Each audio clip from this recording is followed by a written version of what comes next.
Presented here are two exquisite compotes with a rich history, gifted to the guest's great-grandfather who served in the Second Opium War in China. My great-grandfather was in the British Army. These compotes, inscribed with 1861, have been family heirlooms for over a century, yet their origin predates the war itself. They are attributed to the Qianlong period of the mid-18th century, a time considered the pinnacle of Chinese decorative arts. These compotes feature a gilt bronze base adorned with a cloisonné enamel, a hallmark of meticulous craftsmanship during the Qing dynasty. The enamel work showcases a repeating Indian lotus motif on a vibrant turquoise background, emphasizing both the cultural and artistic richness of the period. The bases, when lifted, reveal beautifully worked details, including delicate floral petals and an archaic key design, further exemplifying their intricate artistry. We have a stylized Tao tea mask with ruri or lingzi mushrooms, so they're beautifully worked. While the compotes remain stunning examples of functional decorative art, their condition reflects their age and usage. The appraiser noted a 6 out of 10 rating, citing pitting, enamel loss and wear to the gilding, particularly on the high points, which saw frequent handling. These were functional objects. We see extensive wear to the gilding, and you see most of the wear to the high points where it's been removed and reattached, the cover. Despite this, such wear only enhances their authenticity, serving as telltale signs of their historical use. Unfortunately, they are missing a liner, which was originally part of their design. And a liner sat in the rim. Oh. I rarely see these compotes or covered basins with their liners. Oh. It's scarce. Adding to their significance, an inscription reads, presented to W.H. Edwards by HM 67th Regiment, 10th Company Engineers as a mark of respect and appreciation for services rendered to the company at Shenzhen. In 1860, the Summer Palace was attacked by Anglo-French troops, the Legion. The English were part of that, the Yes. French and others. This dedication ties the compotes to a pivotal moment in history, when objects from the Imperial Palace were removed following the destruction of the old Summer Palace in 1860 and dispersed through various channels. Objects were removed and came onto the open market in a variety of ways. Some were removed by the Legion troops as souvenirs, which was commonplace then. For many, these treasures were the only resources available during a time of upheaval. With their provenance, historical relevance, and artistic quality, these compotes are valued for insurance purposes at an impressive price of Between $20,000 and $30,000. Okay. That's very interesting. Thank you. I guess my dad was right. They were worth something. During the Qing dynasty, jade was revered not only as a material but also as a symbol of purity and immortality. This vase, exhibited on the show, embodies the artistic and cultural values of that period. The piece was acquired by the guest approximately 20 years ago at an auction. And they had a few pieces on the table, and I happened to see this, and it went up for auction, and I purchased it for between $20 and $40. And for 20 years, it's been sitting in my display cabinet. And there are no marks on this jade vase, though some wear is visible on its surface. Furthermore, the vase features a deep, rounded body and a pair of S-curved handles on its sides. The carving was done by hand using abrasive tools, making it a slow and meticulous process. Near the mouth of the vase, pendant leaf brackets can be seen, which are replicated at the base.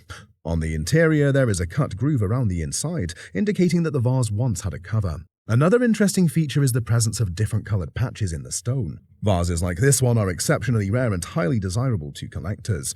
It's unusual to find things like this, and we only wish it had the cover. That's a shame, but we're darn lucky to have something that is as intact as this is. In an auction, a Chinese jade vase in this condition would be worth of $10,000 to $15,000. really? Really? That was a good $20 investment I made. Oh my God. Chinese cloisonné vessels have been a cornerstone of Chinese art, captivating audiences worldwide and evoking a sense of wonder, appreciation, and awe. Here we have 3 Chinese cloisonné vessels that were purchased at an auction by the parents of our guest in the early 1950s. Had never attended too many auctions before that experience, and she raised her hand, not realizing that she was bidding on these 3 pieces. These cloisonné vessels represent a history of enamel work in China that dates back to the 13th century. The smallest one on this side was converted into an inkwell, as this was not its original shape, which makes this piece fascinating. Because they didn't use inkwells like this during the Ming Dynasty. The appraiser suggests that this particular vessel was made sometime before 1644, probably in the 16th century, but the cover is an 18th century cover. Furthermore, moving to the next vessel, we see two types of enamel work, typical cloisonné with prunus blossoms, and at the bottom, champlevé. The appraiser speculates that this vessel may have once featured a Chinese mineral tree with jade leaves and hard stone branches. That would have come up like this big, and that the little flowers are indicative of that was the use. This was made in the Qianlong period. Interestingly, this vessel was made during the Qianlong period, somewhere between 1736 and 1795. Qianlong was the 6th emperor of the Qing dynasty, and the Qianlong period was a time of significant cultural, economic, and territorial growth in China. Finally, the third vessel represents the most interesting cloisonné vessel in this collection. Interestingly, this vessel copies a form from an ancient bronze shape made in China during the Shang dynasty, which was around 1500 BC to 1000 BC. Turning this vessel to the underside, one will see that it features stylized archaic characters meant to remind one of the early period when writing was in its formative stages. The appraiser concludes that the workmanship on this particular piece is absolutely stunning and fantastic, with exquisite quality exemplified by the mask as well. The gilding is exactly what you want to see. It's mercury gilding, beautiful workmanship. Unfortunately, this particular cloisonné vessel has been damaged, and there is discoloration at the top from wax that was used to repair it. In today's auction market, this converted Chinese cloisonné vessel will attract a price of, I think it's worth somewhere around $2,000 to $3,000, maybe $2,500 to $3,500. the vessel with two techniques of enamel design will be worth. In the $7,000 to $10,000 range. Lastly, considering the present condition of the third cloisonné vessel, it will command a price of. But I'd say probably about $7,000 to $10,000. Showcased here is a vase that has been passed down through the guest family since the time of her great-grandfather. Came down through the family to my mother, who stuck it in a closet. She gave it to me in 1970, and it's been in my sideboard since. The vase was made in China during the Qing dynasty and features the classic pear shape. Interestingly, this piece is Imperial and was crafted at the Imperial kilns in Jingdezhen, near modern-day Shanghai. On the base of the vase, we can see the rain mark, which authenticates its origin. The rain mark says, made in the Qing Dynasty during the reign of the Emperor Yangzheng. The foot ring is left unglazed, exposing the porcelain's white body. Furthermore, the quality of the red glaze on this vase is quite good, though there are some dark patches caused by misfiring during production. The distinctive red glaze was achieved using copper oxide as the coloring agent. There are very few examples of this exact type of imperial vase on the market today, making it a rare find. Even after centuries since its creation, this vase has been remarkably well preserved, further enhancing its value. Considering its rarity and current physical condition, the appraiser estimates its value to be About $30,000 to $50,000. You're kidding me. No. In Chinese culture, jade is known as the stone of heaven and is revered for its purity and association with immortality. Featured on the show is a jade piece that originally belonged to the guest's uncle, who received it as a gift from Marie Killalea. Killalea was an American author, activist, and advocate for the rights of people with cerebral palsy. The item on display is a Chinese jade carving in the form of a seated boy, a symbol of continuity and fertility.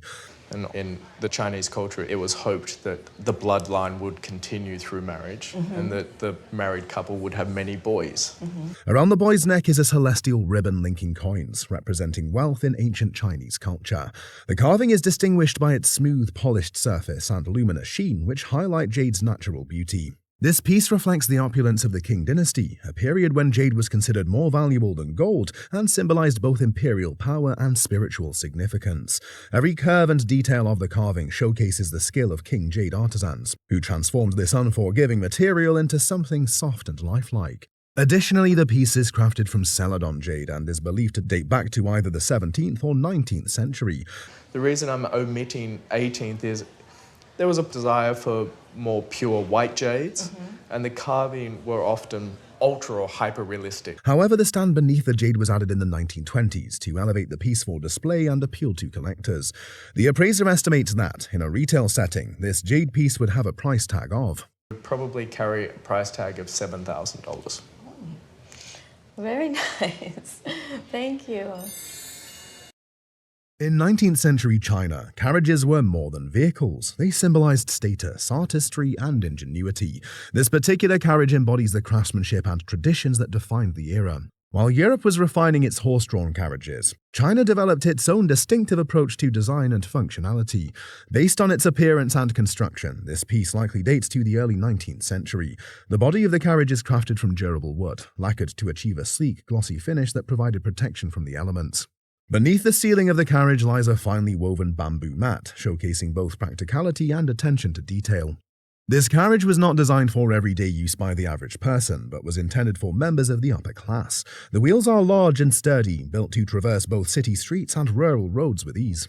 Around the wheels, thick iron bands were fitted to withstand wear and tear. Although time has taken its toll, with some original components now missing, traces of the rich burgundy lacquer remain visible. You can see that it's had a hard life. That's not what it looked like when it was new. Carriages of this type are extremely rare, and even in its current condition, this particular example would hold a value of. A realistic price is going to be in the $1,000 to $2,000 range. Interesting.